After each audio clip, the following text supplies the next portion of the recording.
What's happened here? Truthfully, right now at this time we're not sure, but at 10:30 last night we were called to this residence on a welfare check.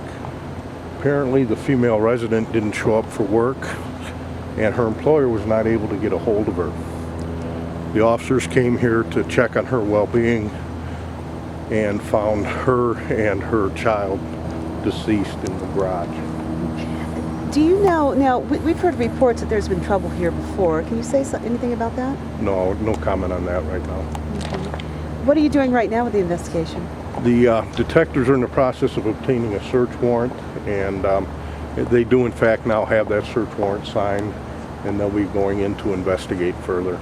Were there any signs of struggle with either, the mother or the child? No trauma to the bodies, no sign of any struggle. The officers discovered the bodies in a vehicle parked in the garage. The fumes were overwhelming inside the garage once they were able to make the entry.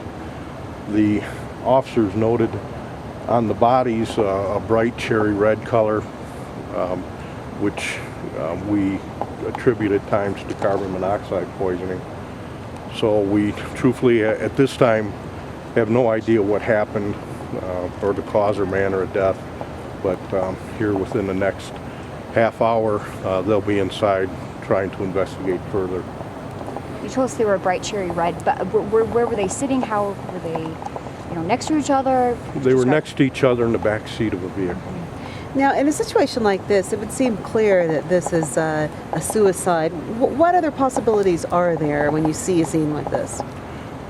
There are a lot of different possibilities, and you're correct, that would be a first assumption we may make, but until we get inside and do a full investigation, we're not sure. And before we do any speculation, we want to have our facts together and know for sure what happened.